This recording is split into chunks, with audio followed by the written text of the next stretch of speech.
bom dia, Olá, bom dia, tudo bem? tudo bem? Bom dia, boa tarde, boa noite, né? Não sei exatamente quantas pessoas vão assistir. Exatamente. Obrigada, Cardoso, por ter aceitado o convite. Acho que vai ser super legal a nossa conversa aqui. Estou empolgada para a gente começar.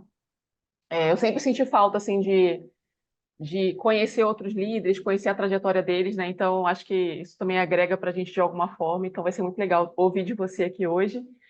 E aí, para começar, queria que você falasse um pouquinho da sua trajetória, né? Como é que foi, que você entrou na carreira de design até a sua posição atual de liderança? Legal, eu que agradeço o convite, super empolgado aqui com essa conversa. Uma ótima iniciativa, Carol. Eu comecei em 2007 a trabalhar com design propriamente dito. Eu venho de uma cidade do interior de São Paulo, Rio Claro, mais especificamente. E na ocasião, eu sempre gostei de tecnologia, sempre fui muito curioso com tecnologia, com computadores, etc. Desde pequeno, eu sempre me empolguei com esse assunto. E eu sofri bastante influência do meu tio. Tem um tio meu, irmão da minha mãe, que ele tinha uma gráfica há muito tempo atrás. E eu via ali as pessoas trabalhando na gráfica, fazendo arte, essas coisas, e eu ficava muito empolgado no CorelDRAW lá, tentando também replicar algumas coisas, fazer folhetos, etc.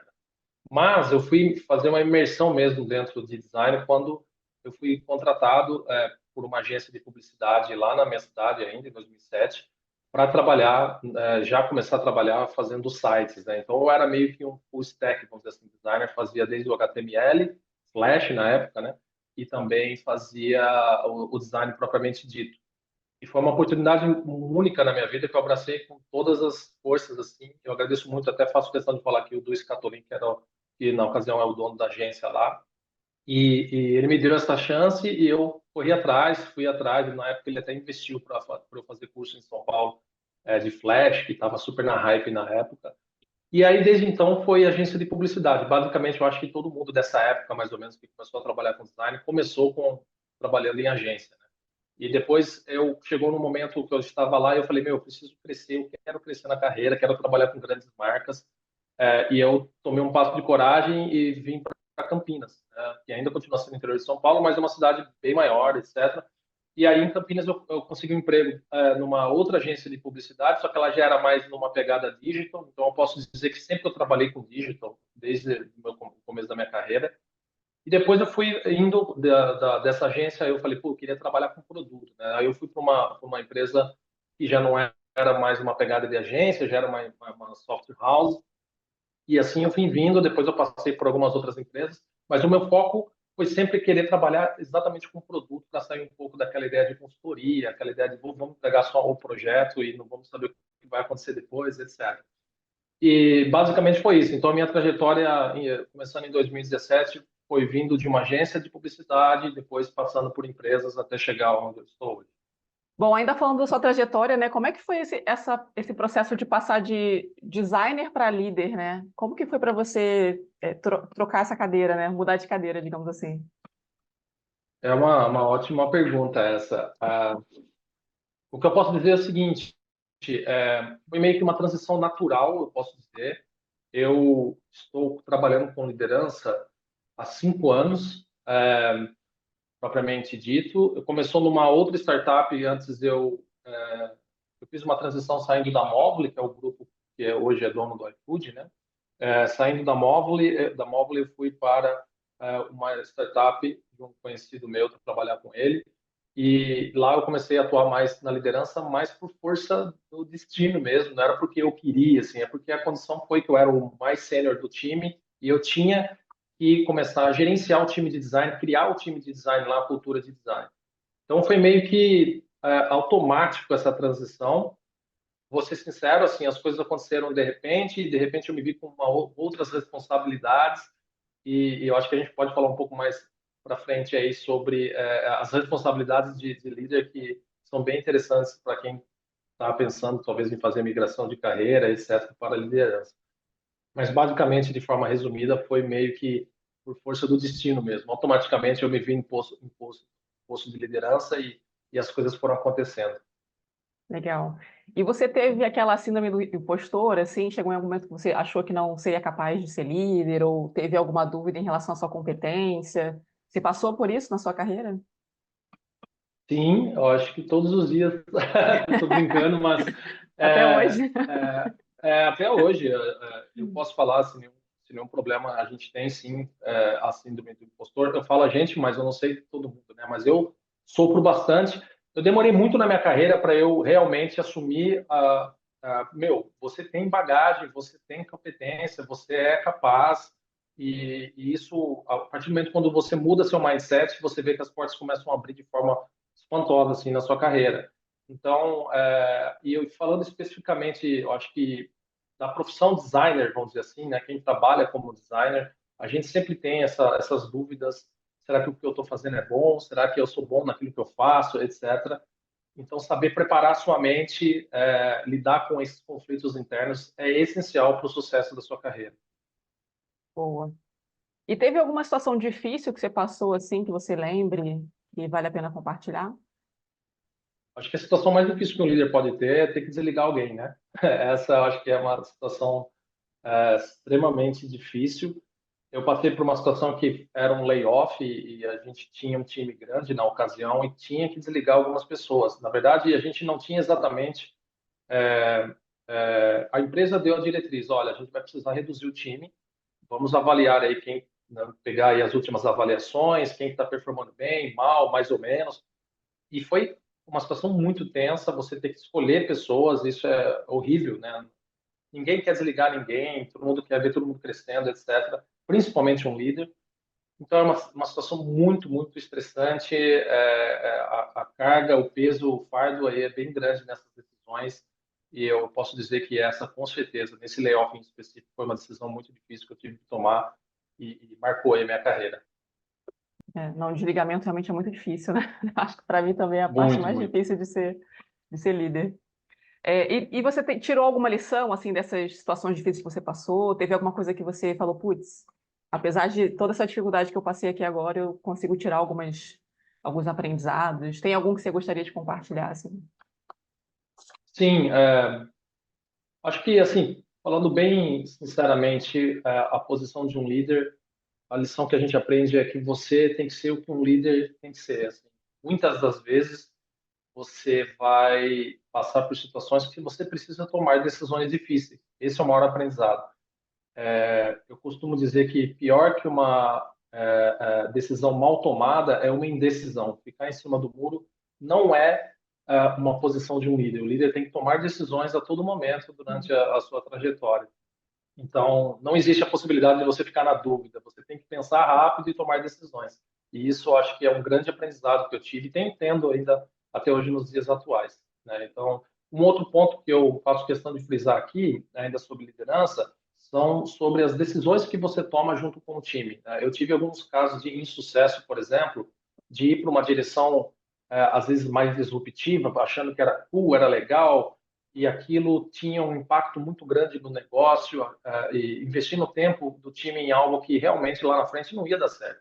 Então, o que eu posso dizer com isso? Aqui a gente se empolgou, foi muito no calor da emoção, pô, isso aqui é legal, isso aqui vai dar bom, só que quando você move alguma coisa de design dentro de uma empresa, você está afetando outros departamentos, engenharia e vários outros departamentos. Então, o que eu posso tirar como lição é que pense bem para tomar decisões de mudanças drásticas no seu produto, no seu contexto, porque uma decisão mal tomada vai ter um impacto muito grande lá na frente e você acaba sendo responsável por isso. Legal. E você teve algum mentor na sua carreira, assim, antes de começar? Teve alguém que te inspirou na sua trajetória? Quem foi essa pessoa, né? Se você puder falar quem ela foi, por que que ela te Legal, inspirou? bem legal essa pergunta. Eu faço questão de falar sobre ela. Desde quando eu comecei a minha carreira, eu sempre tive alguém que eu me espelhei, que eu fiquei ali olhando. É meio que aquele mentor anônimo, sabe? Nossa, a pessoa não sabe nem que você existe às vezes, mas você segue ela, você acompanha o trabalho dela. E eu recomendo que todo designer tenha esse mentor aí, mesmo que anônimo, vamos dizer assim, porque é onde você consegue se ancorar, ter uma referência, né? Você precisa, assim, todos nós, eu acho que na vida pessoal tem alguma referência na vida, seja familiar ou seja de alguém. E na vida profissional não é diferente. Você precisa ter referências para que você consiga mirar onde você quer chegar. Então, eu posso dizer que nessa trajetória eu tive o Lucas Hirata, que é um designer super talentoso. Hoje ele está trabalhando no Google, lá na Califórnia. E Eu acompanhei muito o trabalho dele na época, lá atrás ainda era o contexto de agências, ele trabalhou em agências grandes, aqui no Brasil, no Rio de Janeiro, e tal, e depois foi para os Estados Unidos. Mas eu sempre acompanhei o trabalho dele. E foi muito legal porque eu sempre me espelhei no trabalho dele e eu faço questão de falar que ele foi uma grande influência para mim. Aí eu posso citar outros designers super bem sucedidos hoje, o André do Amaral, que é uma pessoa que eu admiro bastante também, que tem um produto muito legal que ele lançou aí, que é o Say It, que também está nos Estados Unidos. Tem o João Paulo Teixeira, que é um ótimo designer também, hoje que está surfando aí no Webflow. Então são pessoas que foram influentes, influenciaram e até hoje eu admiro o trabalho e acompanho quando possível. Então, e falando ainda sobre mentor, quando eu fui fazer a transição de sair de trabalhar no Brasil para ir trabalhar numa empresa dos Estados Unidos, eu consegui uma conversa, foi a primeira conversa, na real, com o Lucas Irato. E eu tive a oportunidade de falar para ele que eu admirava o trabalho dele há muitos anos, acompanhava a carreira dele, tal, e ele me deu uma mentoria sobre como se portar nos primeiros meses trabalhando num outro idioma, etc. E foi muito legal, indicou livros e foi muito massa a conversa. Então, ter um mentor é essencial e eu faço questão de frisar aí, todo design precisa ter alguém que é referência para poder correr atrás e ter como espelho na vida. Muito bom. Eu ia te perguntar mesmo se você tinha conhecido algum deles pessoalmente ou, né, online. Enfim, legal que você Uhum. conseguiu falar com o Lucas. E falando sobre liderança, assim, sobre a posição de liderança, do que você gosta mais, assim, ser um líder? O que que te motiva? O que que te deixa, feliz, assim, estar nessa posição? Eu acredito que o que mais me empolga, Carol, é você ver o seu time crescendo, as pessoas evoluindo na carreira, né? Então, eu tive alguns cases na minha carreira de ver pessoas que começaram como júnior e hoje estão como sênior, e eu poder participar dessas promoções, né? A pessoa crescer, sair de júnior, efetivar um estagiário, por exemplo, conseguir brigar, porque dependendo do tamanho da empresa, a burocracia é muito grande para você fazer fazer uma promoção, por exemplo, efetivar um estagiário ou até promover a pessoa internamente, né? São vários fatores e processos que têm que ser respeitados. E eu vi alguns designers na minha trajetória crescendo, você vê dando feedback e a pessoa reagindo àquele feedback positivamente e meio que voando assim. Para mim, a maior satisfação como líder é ver alguém que está ficando muito melhor que você, está fazendo o trabalho muito melhor que você. Você entra para uma reunião para a pessoa apresentar para você algo, a pessoa brilha nas coisas que você nem falou para ela, a pessoa já está assim, lá na frente com com a resolução do problema. Então, é muito gratificante ver o crescimento e a evolução profissional dos liderados. Isso eu acho que é o mais legal assim, da carreira de um líder. Boa. E qual que é a parte mais difícil, assim, para, né, no seu caso, de ocupar uma posição de liderança e agora talvez até de head, né, que é uma posição talvez um pouco até mais Exato, desafiadora, é né? mais responsabilidade aí no caso, Exato. né? Acredito que é equilibrar os pratos, Carol. Equilibrar os pratos é bem desafiador, né? Como todo ambiente corporativo, existe muita pressão sobre resultados, sobre como que você consegue trazer resultados com o seu time. E um líder tem que tomar decisões, como eu falei aqui, a todo momento, ou se não é a todo momento, pelo menos uma vez na semana você tem que ter alguma decisão que você precisa tomar. Então, para mim, a parte mais difícil é conseguir você orquestrar entre liderar o time, manter um time saudável e também conseguir trazer resultados com o seu time para a empresa. Então, são desafios bem grandes que um líder tem que estar preparado para passar por essas situações. Boa. E aí, falando talvez para quem tem essa vontade, né, de ocupar um cargo de liderança, ou quem já ocupa e há pouco tempo talvez não conheça tanto assim o que é necessário para ser um líder, o que que você considera que são as habilidades essenciais assim para um líder? O que que ele não pode deixar de ter assim para conseguir ter sucesso nessa posição? Essa pergunta também é muito boa. Às vezes eu recebo no LinkedIn algum designer falar, oh, eu vi que você está na posição de liderança, tal, eu estou querendo fazer transição de carreira. Fiz algumas mentorias também já sobre designers interessados. E, na minha opinião, o que eu posso dar de conselho é esteja preparado para não falar somente sobre Figma. Não é sobre as melhores ferramentas do mercado, não é sobre os melhores processos de design. O líder ele trabalha criando alianças. Então, é sobre convencer, é sobre demonstrar, ouvir, compartilhar, absorver, apoiar, compreender, enfim. Eu já falei isso algumas vezes para as pessoas que trabalham comigo, que soft skills é extremamente importante hoje na carreira de um designer. E não somente na liderança, né? Também como designer no seu dia a dia. Porque as ferramentas estão aí, estão vindo, AI está vindo com toda a força, então novas ferramentas vão aparecer. Hoje é Figma, amanhã pode ser qualquer outra ferramenta. Então, não se apegue apenas a criar um layout bonito, isso é essencial, mas, por exemplo, ter o melhor Figma organizado também é essencial. É esperado que o designer tenha um bom visual, dependendo do perfil, né, onde ele quer atuar, que tenha uma boa organização do Figma, que domine as ferramentas, mas saber convencer, saber criar alianças, e o líder ele vai trabalhar com isso. Você vai trabalhar muito mais negociando, lidando com pressões, lidando com pessoas, que é difícil pra caramba, dar feedback, nem sempre as pessoas vão gostar do seu feedback. E o máximo, assim que eu posso resumir, é um líder não vai conseguir agradar todo mundo. Nem todo mundo do seu time vai te amar.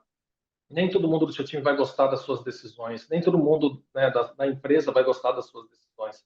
Então, esteja preparado para não agradar todo mundo, tomar decisões difíceis e saber negociar, saber trabalhar muito as suas soft skills, equilibrar pratos, cuidar do time, mas também dar uma resposta positiva com resultados para a empresa. Então, acho que é esse o resumo que eu podia dar assim como conselho para quem quer fazer essa migração de carreira. Legal, muito bom. Realmente, assim, soft skills é a parte mais difícil, né, de desenvolver. A técnica, a pessoa Sim, faz um curso, pratica, repete ali, consegue desenvolver com mais facilidade, talvez, e soft skills é aquilo que no dia a dia a gente vai criando casca ali, né? Mas muito bom. principalmente quando a gente fala de feedbacks, né, Carol? Porque eu tive também alguns casos de insucesso. Por exemplo, você vê que a pessoa não está indo bem, você precisa dar um feedback para ela. E se você não dá esse feedback, fica cozinhando o feedback, vamos dizer assim, não sendo direto ao assunto, não realmente conflitando ali com o problema, indo de frente com o problema, esse problema volta para você. E lá na frente você que vai sofrer o dano sobre você não ter dado um feedback para essa pessoa. Então, eu tive casos assim que eu acabei não sendo direto no feedback. Você prejudica muito a pessoa, porque a pessoa vai acabar sendo desligada em algum momento, se você não conseguir reverter a situação. E você se prejudica também. Então, esteja preparado para falar e ter conversas muito difíceis como líder. Não tem como fugir disso. Faz parte do trabalho, né? Muito bom, Exato. assim. E agora, você até me lembrou de um outro ponto, assim, que, no geral, também, às vezes que eu tive que dar feedback foram comportamentais, né? No geral, eram pessoas que tinham problemas de soft skills mais do que de desempenho, né? Então, realmente é uma parte difícil, assim, de desenvolver e que é importante para quem quer se tornar líder. Eu Muito chuto bom. dizer que envolve até um pouco de psicologia, né, Carol? Total, assim, o líder tem que saber um pouco de psicologia, porque você vai ouvir pessoas reclamando a todo momento, sei que alguém vai estar pedindo alguma coisa que você não consegue entregar, então você acaba sendo, querendo ou não, um psicólogo aí nas one-on-ones também. Isso é verdade. É quase uma sessão de terapia, né? Mas é bom, é importante. Eu gosto Exato, bastante. Boa, exato. Cardoso. Obrigada, eu acho que era esse o papo que eu queria ter com você, assim, foi bem legal ouvir um pouco da sua história, né, ouvir um pouco da sua trajetória, os conselhos que você deu aqui, as experiências que você trouxe também da sua carreira. Queria, para fechar aqui, ver se você tem algum comentário a fazer, eu sei que tem as pessoas que vão estar assistindo aqui a esse vídeo, né, se você quiser fazer algum comentário, ou dar algum conselho, alguma dica para quem está nessa área de liderança ou para quem está aspirando, né, para se tornar líder, esse é o momento aqui de você Legal, trazer algum Carol. insight Novamente, legal. agradeço aí a oportunidade e por você ter lembrado aí de mim, fiquei muito feliz com o convite. O que eu posso dizer, além de tudo que eu já falei aqui, um bom líder e um bom designer sabe contar histórias, né? Porque no final do dia a gente vai estar contando histórias, apresentando coisas, convencendo pessoas, etc. Tem um livro que eu li no ano passado que é muito legal, que chama Storytelling no Design de Produto ou Storytelling Design, é da Anna Downston. Ela é uma sueca, ela é uma UX designer que já escreveu esse livro e ela fala um pouco bastante sobre storytelling. E nesse livro ela não dá só dicas de como você apresentar, né, contar uma história em apresentações, mas também como você cria uma narrativa no seu produto, na sua solução, que consiga cativar a sua audiência, levar as pessoas a gostarem do seu produto. Isso é muito legal, eu recomendo quem tiver a oportunidade de ler esse livro. É um livro não tão pequenininho, demorei muito para ler, inclusive, mas é um livro que traz dicas muito boas, até científicas, ali, estudos científicos já comprovados sobre como você montar uma apresentação, sobre como você contar uma história, como você chega. E aí é legal que ela fala também sobre não somente você contar uma história para uma audiência geral, mas você falar, entender com quem que você vai falar. É diferente você falar com o CEO e é diferente você apresentar para um time de produto algo. Então, é muito legal as dicas que ela dá. Então, esteja preparado para montar boas apresentações, para ter bons argumentos, cativar o seu público, ganhar a sua audiência. Então, acho que essa era a dica que eu queria dar para quem está assistindo. Legal, muito bom. Vou procurar saber desse livro. Acho que vai me Muito ajudar bom, também. legal. Legal, Cardoso, muito obrigada. Foi muito bom. Gostei bastante do nosso papo. E a gente continua se falando, né? Acho que vai ser. A gente Com marca um café certeza, aí qualquer dia para conversar um pouquinho mais. com certeza. Obrigado, Carol, novamente pela oportunidade. Desejo aí muito sucesso para você e para todo mundo aí que está assistindo.